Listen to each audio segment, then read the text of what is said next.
Muy buenas tardes. Mientras mis compañeros terminan de organizar, voy a empezar a explicar un poquito lo que vamos a hacer, ¿vale?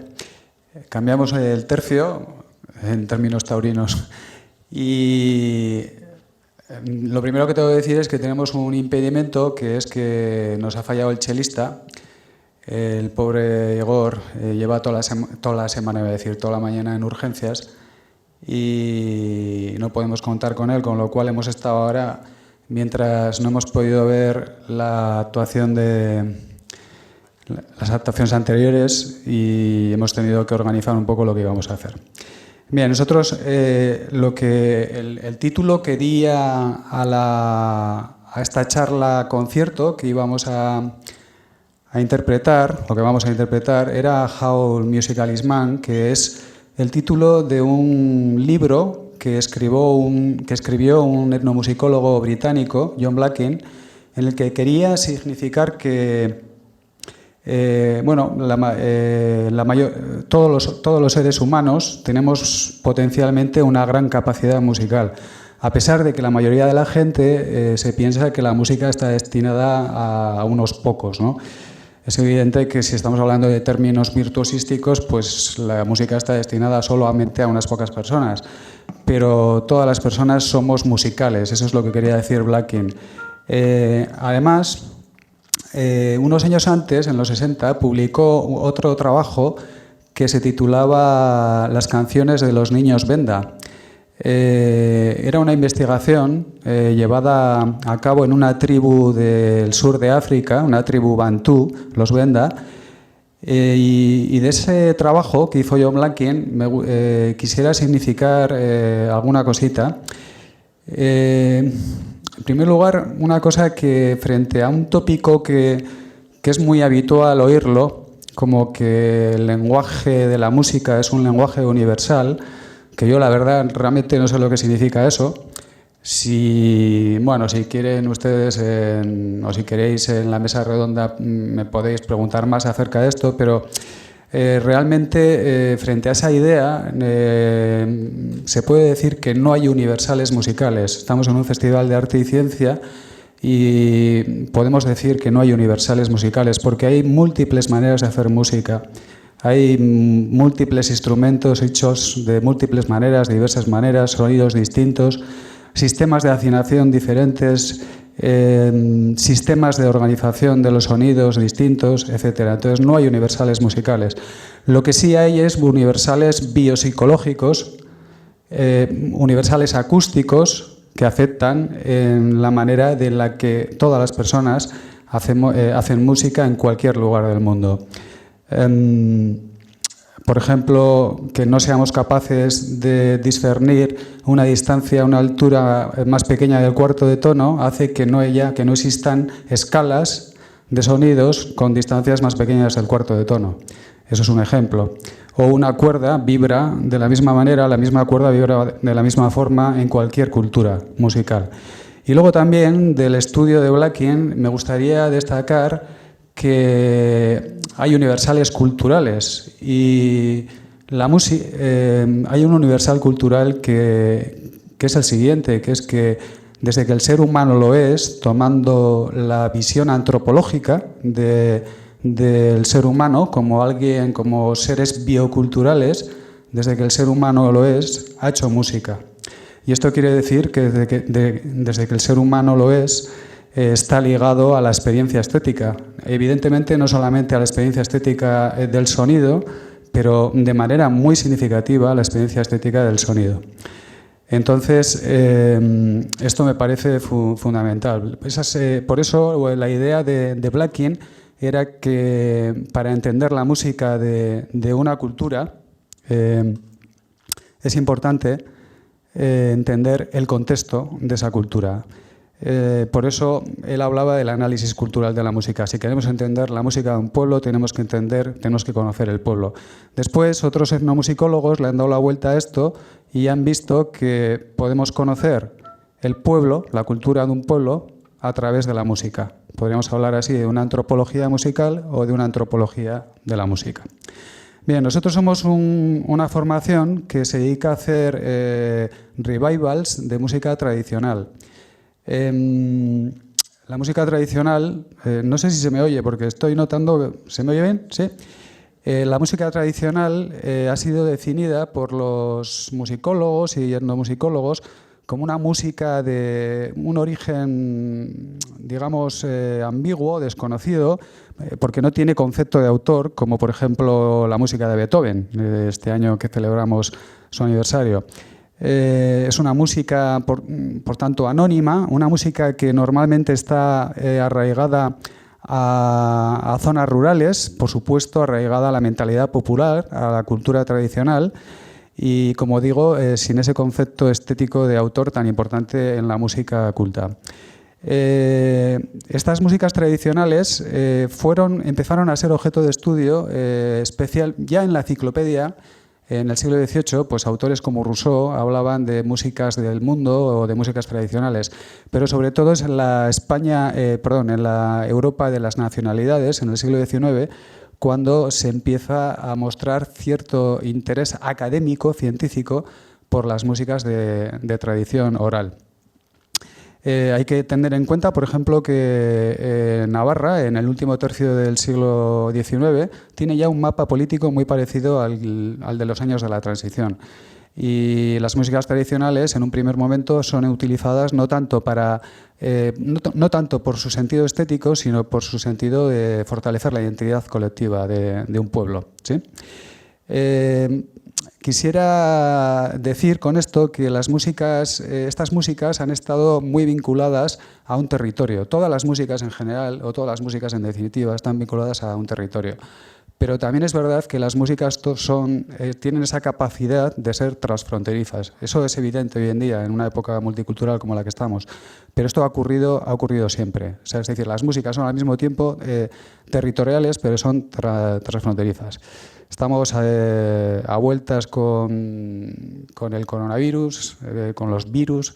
La última pandemia importante que tuvo lugar fue la de la llamada peste española, que parece ser que no fue una peste española, que se originó en Estados Unidos, viajó en barco a Francia. En Francia, en plena Primera Guerra Mundial, se extinguió y en tren vino a España y fueron los españoles los que lo declararon y de ahí se quedó la peste española.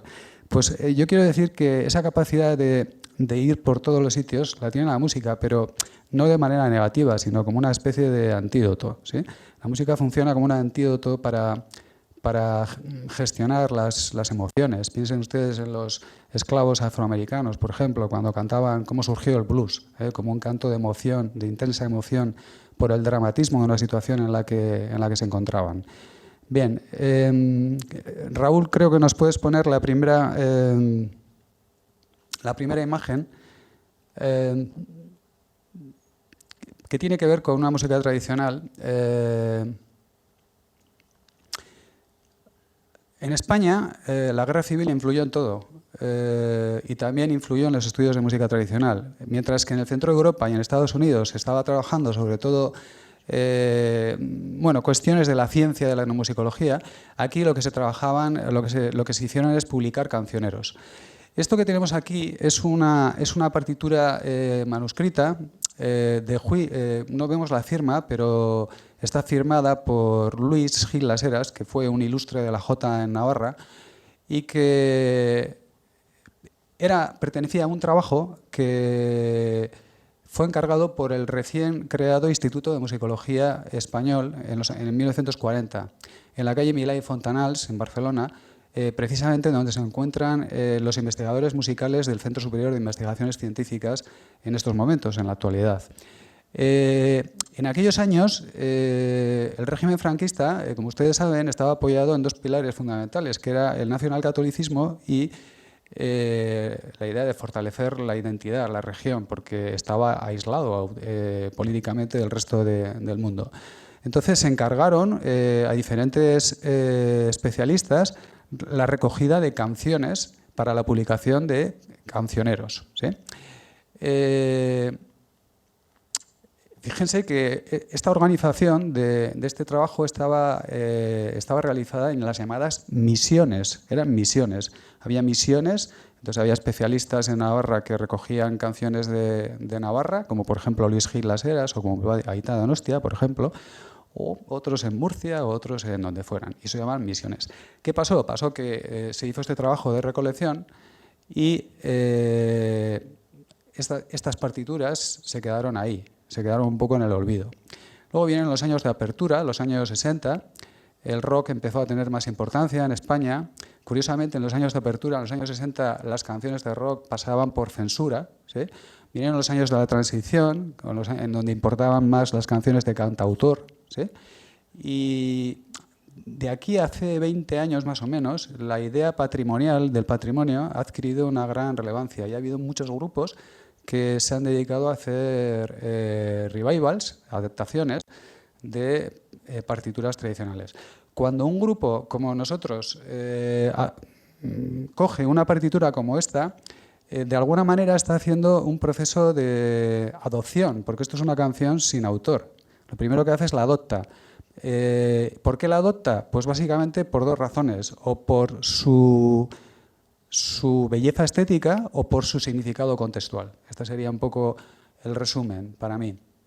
Y después hace un proceso de adaptación que tiene que ver con la técnica. Es decir, en este caso se trata de escribir para guitarra, para cello. El cello no lo tenemos hoy, para percusión o lo que sea. Esto tiene que ver con la técnica. Puede haber diferentes enfoques, diferentes estilos.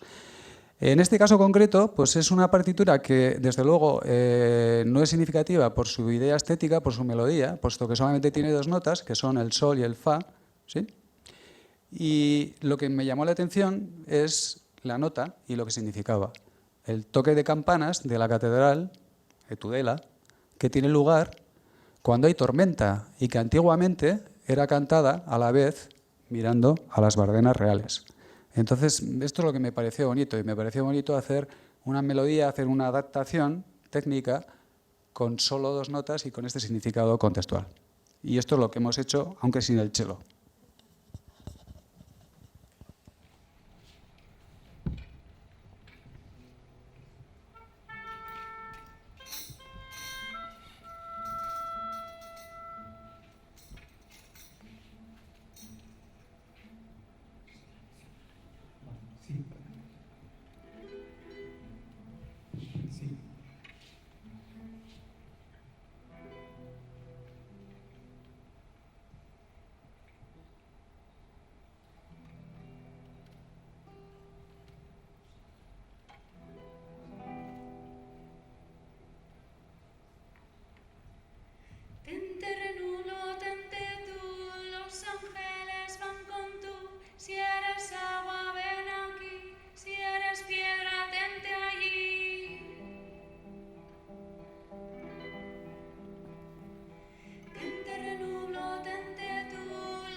La siguiente es otra canción popular, en este caso de la península, la Una, popular sefardí, Y como La Morena tiene un estribillo que estaban pensadas para cantarse en corro. Aquí siempre cuando dice alma, vida y corazón, yo no puedo dejar de acordarme de alma, corazón y vida. Lo que me dice que las canciones casi siempre hablan de lo mismo, ¿sí? Pues a la una yo nací.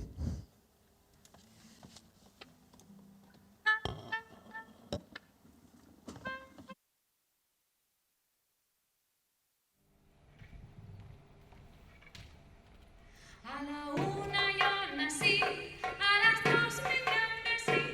A la una yo nací, a las dos me engrandecí. A las tres tomé amante, a las cuatro me casé. A las tres tomé amante, a las cuatro me casé. Alma, vida y corazón, alma, vida y corazón.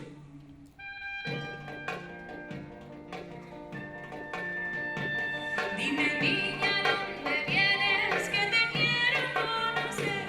Dime, niña, ¿dónde vienes? Que te quiero conocer. Y si no tienes amante, yo te haré defender. Y si no tienes amante, yo te haré defender. Alma, vida y corazón, alma, vida y corazón.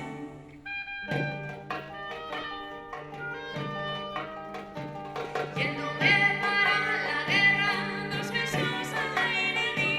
Yéndome para la guerra, dos besos al aire di. El uno es para mi madre y el otro para ti. El uno es para la mamá y el otro para ti. Alma, vida y corazón, alma, vida y corazón. A la una yo nací. A las dos me engrandecí. Yo nací.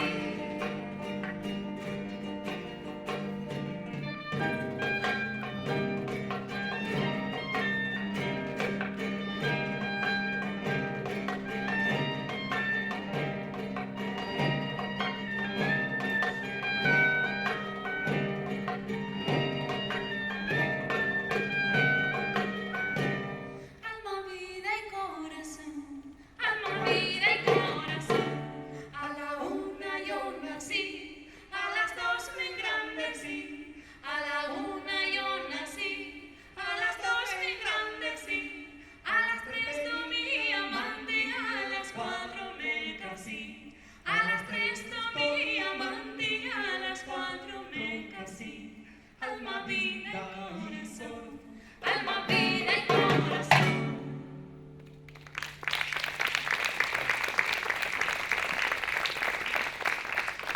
Muchas gracias. Sí, Raúl, por favor, nos pones la imagen, creo que es la 4, la que se junta, ¿sí? Esto, sí. Tanto la imagen de la primera interpretación como esta están, no lo he dicho antes, bueno, no sé si lo he dicho, pero bueno, en realidad esto pertenece ahora a un cancionero digital que lo han hecho los investigadores musicales del Centro Superior de Investigaciones Científicas de CSIC en Barcelona, y entre ellos está una navarra que es María Gembero. Ahora imagínense ustedes un mundo sin teles, sin aparatos de grabación, sin MP3, sin MP4, sin Bluetooth, sin nada de todo lo que tenemos. Y probablemente cómo se divertían, cómo cantaban en las tabernas y sobre todo cómo lo hacían de manera espontánea. Eso es una cosa que yo creo que la tecnología de alguna manera nos ha hecho perder esa espontaneidad que existía antes. Quizás, no lo sé. Lo digo porque lo que vamos a interpretar ahora es un juego que hemos querido hacer. Esto es el fragmento de una canción que está incompleta. Si podemos ver la otra imagen, Raúl. Se ve ahí a la derecha, delgadina, y está la letra, ahí abajo, ahí abajito, ahí abajo en la navarra, hay una niña muy guapa que delgadina se llama. Pone texto incompleto y pone de Julia Ribagorda, que se supone que es la informante. en Priego, que es una localidad murciana, recogida el 20 de agosto de 1945. Lo que pasa es que está en el catálogo, en el cancionero digital del CSIC. Si pones Navarra aparece esta canción porque la letra hace referencia a Navarra. Y en realidad la idea de la música es una idea de jota, aunque igual una jota más aragonesa que una jota navarra, pero bueno. Entonces, como estaba incompleta, y a mí me gustó lo de la Delgadina y lo de la Ribagorda, pues la mezclamos en esa idea un poco de espontaneidad, una evocación de este tipo de actos, con otra pieza que está en diversos cancioneros españoles, que es Los 10 Mandamientos. Los 10 Mandamientos, que en realidad tiene un texto profano que es una especie de contrafacta a los 10 mandamientos religiosos. Entonces, lo que hicimos fue mezclar los 10 mandamientos con la Delgadina y salió lo que vamos a interpretar. Pero antes de eso, vamos a ver una interpretación en estado puro de música tradicional de una informante de Beire, Navarra, y este vídeo ha sido cedido por la Cátedra de Patrimonio Inmaterial de la Universidad Pública de Navarra. Por favor, Raúl, ¿nos pones el vídeo? Los 10 mandamientos santos vengo a cantarte palomas, tan solo porque me dieras, tan solo porque me vieras y me tengas en memoria. En el primer mandamiento, la primer cosa es amarte, Lara. Te llevo en el pensamiento y no te puedo olvidar. El segundo es no jurar, hice 2000 juramentos, tan solo porque me dieras palabra de casamiento. El tercero es oír misa, nunca estoy con devoción, tralara. Siempre estoy pensando en ti, prenda de mi corazón. El cuarto, honrar padre y madre, yo el respeto les perdí. Yo ya no obedezco a nadie por obedecerte a ti. El quinto es no matar, una morena me hirió, tralara. Señores, yo soy el muerto y ella la que me mató. Señor, y el sexto, no levantar, no, el sexto, ese, ¿cuál es el sexto? No fornicar. Yo no he fornicado a nadie, solo he fornico a esa chica si no me la dan sus padres. El séptimo es no hurtar. Ah, no, ese es el séptimo es. ¿Cuál es? El sexto, no. ¿El séptimo matar eso no? No, el séptimo no hurtarás. El octavo no mentirás. Solo le he mentido a esa chica para casarme con ella. El noveno es no desear la mujer de tu prójimo. Solo deseo a esa chica para casarme con ella. Y el décimo, nos iremos a la iglesia y nos casaremos los dos. Una cosa así, ya no me acuerdo.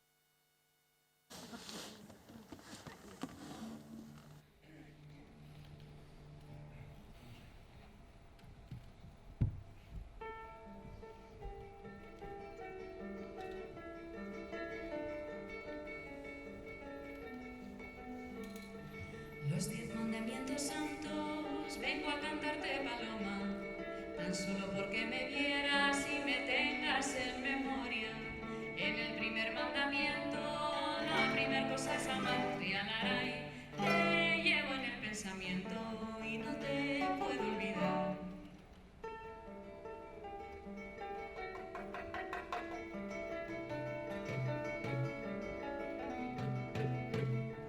El segundo es no jurar, yo hice 9000 juramentos, tan solo porque me dieras palabra de casamiento.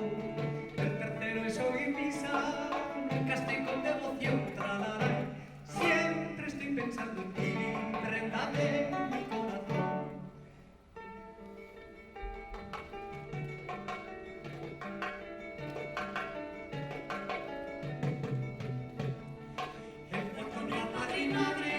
Yo el respeto les perdí, yo ya no obedezco a nadie por obedecerte a ti. El quinto es no matar, una morena me dio tralar.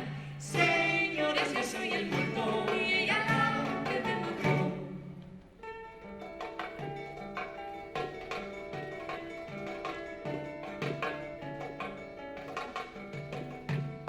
Señoritas del balcón, meten las faldas adentro.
No levantar falso testimonio a nadie, como a mí me lo levantan las vecinas de esta calle.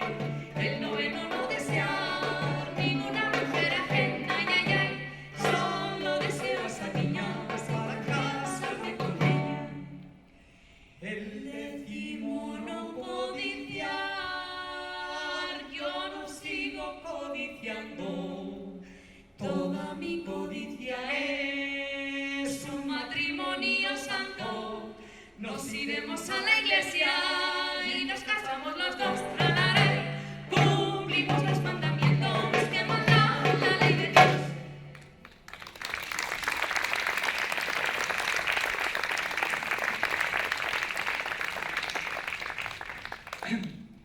Muchas gracias.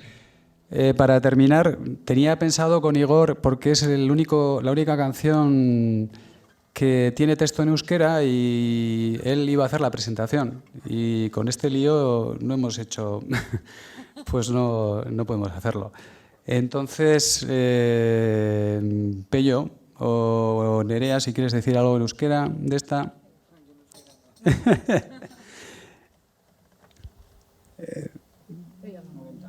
Bueno, pues nada. Marcos, como hombre de ciencia que es investigador, pues nos está hablando de, bueno, con términos como informante, etcétera, etcétera. Pero un poco, pues si traducimos a lo que no hace mucho, los que tenemos padres mayores, padres 90, 92 años, lo tenemos muy cercano, pues que se trata de, pues de que antes se cantaba en las casas, se cantaba trabajando, se cantaba en el campo trabajando, por supuesto, pero también la gente que se quedaba en casa, se podía oír a las gentes en los pueblos, pero también en las ciudades cuando colgaban la ropa o cuando se hacía cualquier cosa, pues se cantaba, pero hace 4 días. Nos parece algo, en un par de generaciones nos parece algo increíble el poder oír a un vecino nuestro mientras estaba trabajando en casa, pero era una cosita que pasaba pues hace muy poco. Y se cantaba sobre todo después de comer. Es una cosa que, bueno, pues se sigue conservando un poco en nuestra tierra, que es el juntarse en la mesa y cantar. Es algo muy especial, es algo que une a la gente, es algo que crea mucha sensación de grupo y de estar en una misma comunidad. Y bueno, pues se va perdiendo, se va quedando muy poquito. Mi padre tiene 92 años, tiene un Alzheimer bastante cañero, prácticamente ya no habla y sin embargo canta. Sigue cantando lo que cantaba pues, cuando era joven, y mi padre después de comer, y prácticamente ya en cualquier sitio, en la cola del banco o en cualquier cosa que vas a hacer con él, producto de su Alzheimer, pues se arranca a cantar en cualquier sitio. Y sigue cantando lo que cantó en su juventud. De su cerebro queda muy poco ya, un poco como lo entendemos para su vida cotidiana, y sin embargo, pues eso lo sigue guardando, ¿no? Y pues nada más. Gracias.